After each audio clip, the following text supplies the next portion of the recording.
Hello, ARC family. Welcome back. We are in, I've really been appreciating Dr. Guy's unfolding of history, understanding the context and setting. Um, and um, and we'll just turn it over to you for the continuation of this fantastic lesson and understanding of who we are and where we've come from. Dr. Guy. Yeah, well, this we've been talking about our rootedness, that we are the branches, that as the branches grafted into the vine, we're not our own. None of us exist on our own. Nobody can be the church on their own. And we're in all of this together. Our experience as the church is a together experience, a shared experience. And this was very vivid in my mind not long ago when I was in Finley for Dr. Draper's Mm, memorial service, and all the people in the room there.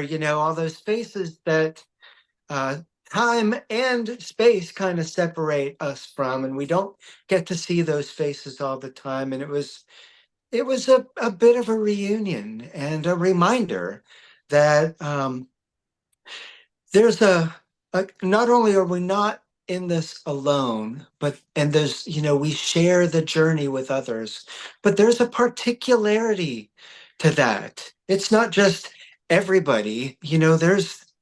We can go down the list. We can name the people that matter to us, that have had an influence in our lives, an impact in our lives. That when we think of our own faith journey, that, again, those names, those faces, those conversations are very much with us. And I like to think of it as a great extensive relational chain. It's as if um, people are just kind of linked arm in arm, and that kind of represents the passing of the passing of the torch of the faith, as well as the passing of the generations. Maybe another way of seeing it would be a tapestry that the Lord Himself is weaving with these various threads as He weaves us all together. But uh, the relational chain over the years was the picture I had in mind for this conversation today, because it's very much how I view my own faith journey. That those particular people, again, I could name a handful of them,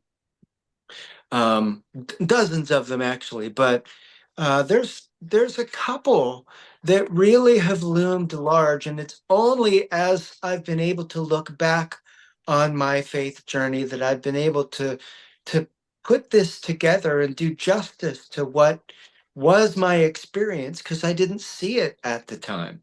mm, One example would be when um, I was a kid, 8 or 9 years old. I was out playing.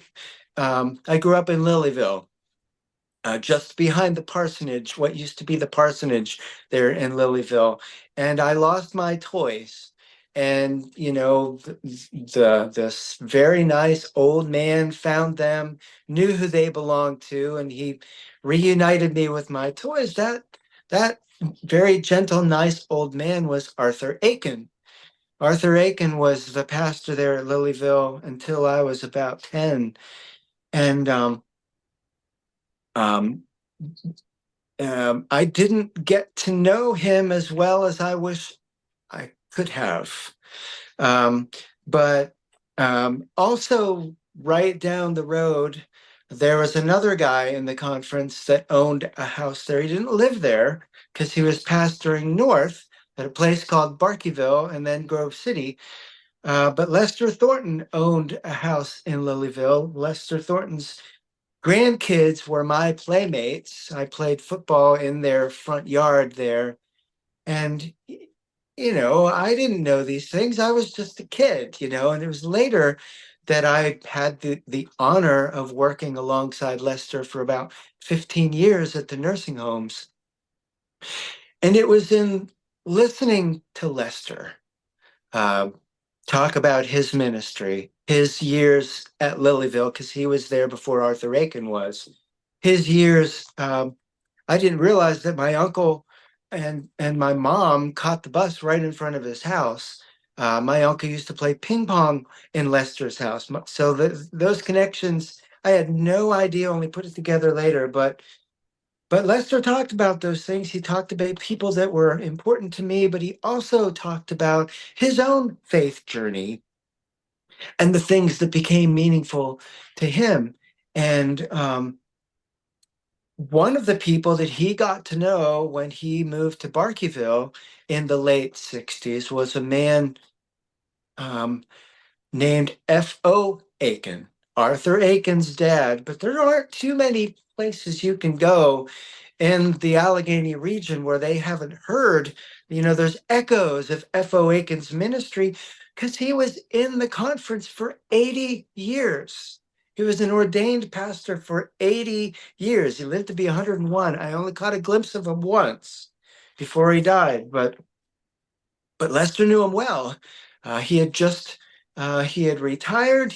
He had family in Barkeyville, so Lester got to know him well. Lester held a reunion of the Barkeyville Academy uh, in in the '60s, and F.O. Aiken and two of his sisters were there at that reunion. Again, the relational chain, you can see it stretching back. I know Lester knew Forney and his sisters, the conversations that went on at that reunion, and it's pretty amazing how far that chain stretches. And if you're a young person like myself who listens to these conversations, who's intrigued at what they're talking about, maybe doesn't understand it all, but remembers it and can piece it together and see, whoa, these people are talking about those people that are long gone as far as I'm concerned, but still very much in the room as that reunion is going on. And Lester talking about it, one of my favorite stories that Lester told. It gave me chills at the time. It gives me chills even now because Lester was a young student. I'm going to get the timing wrong. I think it was in the 40s in Findlay. Yeah, it was in the 40s. He went to Findlay College. And so he was just a young person. Um, but and it might have been in the late 40s and early 50s. But we could we could confirm this looking at a gravestone that's in Alverton right now. Because the event that Lester was at was the 100th birthday party of another um, West Pennsylvania person. His name was Erastus Lauk. Um, he had been a professor at the Barkeyville Academy, became the librarian at Findlay College in the 1800s. And he was telling this story um, at his 100th birthday party of when he was a little boy. So picture the chain, how far it goes back. Me listening to Lester, remembering Erastus Laux as a kid, telling this story. He grew up in Alverton, and of course, things were different back in Alverton way back then. But he grew up in Alverton. This is the 1860s. And he remembered the story he's telling, he remembered hearing the train whistle. So he took off like a bolt of lightning, running across the fields. The farm was now where the high school is, around the corner from Alverton Church. That was the Laux farm, and he ran over to the railroad tracks. This is in 1865 because he wanted to catch a glimpse of Abraham Lincoln's funeral train as it drove through Alverton. And I think it's important for us, again, it's not about history, it's not about distant events. It's about this relational chain of people who are the body of Christ and how they shape one another from one generation after another, how the torch gets passed. It would be a meaningful exercise, I think, for all of our churches to just get people talking. Tell us about the people who poured into your life. What did they do? How did it make you feel? How are you encouraged by this? How are you inspired by it? I think we would have a different sense of the church. We used to do this a lot. We called it testimonies. And then we had different ideas about testimonies. And then our testimonies had to fit our ideas. And this simple sharing our own stories kind of went away. Um, and of course, there's ways that it can be less meaningful, but the the meaningful stories about who we are, about how the Lord has been at work in our life, and who the Lord has used in our lives, those meaningful stories, they're timeless and they're powerful.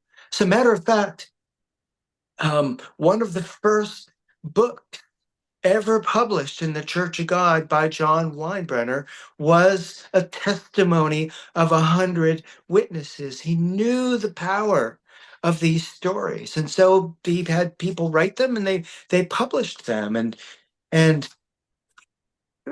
sometimes I think we can read them, and it feels like it's a distant past. But when we realize they're talking about their relationship with the Lord as meaningful, the same way my relationship with the Lord is meaningful. And as I look back over that relational chain and the stories that comprise what we know of as the Allegheny region or the West Pennsylvania Conference or the West Pennsylvania Eldership, however you want to say it, it's not that old.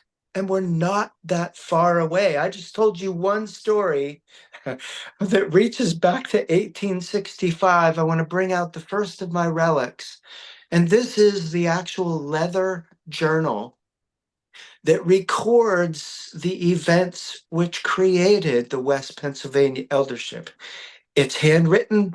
I'm not sure whose handwriting it is in 1844 when we became a conference, but this is the book. And year after year after year, um, who was present, what the business was, as they gathered together as the eldership every year. It's recorded in this book. There's a little bit of a break, and then it picks up in the handwriting of John Latshaw, founder of the Barkeyville Academy, and one of the people that you're definitely going to hear about in the upcoming weeks. But when you see it in their handwriting, again, it's not just an idea. These somebody took the time to write this down. It's personal, it's relational. And when you see the list of who all was there, it's another example